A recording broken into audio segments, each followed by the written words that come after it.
Hi friends, welcome to Kissa channel. ಇವತ್ತು ವರಲಕ್ಷ್ಮಿ ಹಬ್ಬ. So ಬೆಳಿಗ್ಗೆ ಬೇಗ ಎದ್ದು ಸ್ನಾನ ಮಾಡಿಕೊಂಡು ಸಿಂಪಲ್ಲಾಗಿ ಮಾಡೋಣ ಅಂದ್ಕೊಂಡಿದ್ದೀವಿ. ನಾವು ಲಕ್ಷ್ಮಿ ಕೂರ್ಸಲ್ಲ, ಹಾಗೆ ಸುಮ್ಮನೆ ಕಳಸ ಇಟ್ಟು ಪೂಜೆ ಮಾಡ್ತೀವಿ. ಇವಾಗ ಈ ಥರ ಇದೆ ದೇವ್ರ ಮನೆ. ನೆಕ್ಸ್ಟ್ ರೆಡಿ ಮಾಡಿಬಿಟ್ಟು ತೋರಿಸ್ತೀನಿ ಯಾವ ಥರ ಮಾಡ್ತೀವಿ ಅಂತ. ಅಂದರೆ ಸಿಂಪಲ್ಲಾಗಿ ಕಳಸ ಕೂರಿಸಿ ಕಳಸ ಪೂಜೆ ಮಾಡ್ತೀವಿ ಅಷ್ಟೇ. ನೋಡೋಣ ಬನ್ನಿ.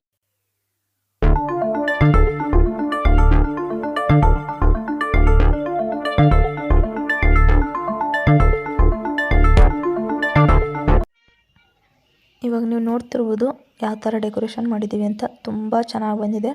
ನಾನು ನಿನ್ನೆ ವಿಡಿಯೋ ಹಾಕಿದ್ದೆ, ನೋಡಿರ್ಬೋದು ನೀವು. ಲೋಟಸ್ ಫ್ಲವರ್ ಯಾವ ಥರ ಮಾಡೋದು ಪೇಪರಲ್ಲಿ ಅಂತ. ಆ ಫ್ಲವರ್ನ ಬಳಸ್ಕೊಂಡು ಈ ಥರ ಡೆಕೋರೇಷನ್ ಮಾಡಿದ್ದೀನಿ. ತುಂಬ ಚೆನ್ನಾಗಿದೆ ನೋಡೋದಕ್ಕೆ. ನೀವು ಬೇಕಾದರೆ ಲಕ್ಷ್ಮಿ ಕೂರಿಸ್ತೀನಿ ಅಂದರೆ ಸ್ವಲ್ಪ ದೊಡ್ಡದಾಗಿ ಮಾಡ್ಕೋಬೋದು. ಅದನ್ನು ನಾನು ಜಸ್ಟ್ ಕಳಸ ಕೂರ್ಸೋಕ್ಕೋಸ್ಕರ ಮಾಡ್ಕೊಂಡಿದ್ದು. ಇವಾಗ ಪೂಜೆ ಮಾಡಿಕೊಂಡು ಬರೋಣ ಬನ್ನಿ.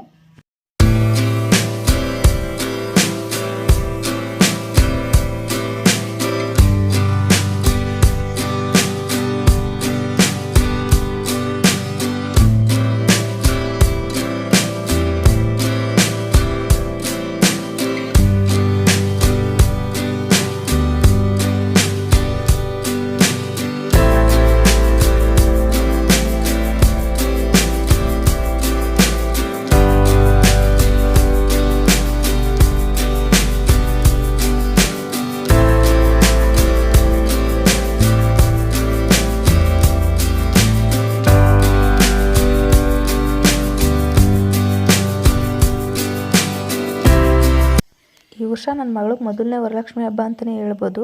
ಅದಕ್ಕೆ ಸಿಂಪಲಾಗಿ ಚೆನ್ನಾಗಿ ಕಾಣಲಿ ಅಂತ ಈ ಥರ ಡೆಕೋರೇಷನ್ ಮಾಡ್ಕೊಂಡು ಹಬ್ಬ ಮಾಡ್ಕೊಂಡ್ವಿ. ಈ ವಿಡಿಯೋ ಇಷ್ಟ ಆಗಿದ್ರೆ ಲೈಕ್ ಮಾಡಿ, ಸಬ್ಸ್ಕ್ರೈಬ್ ಮಾಡಿ. Thank you for watching.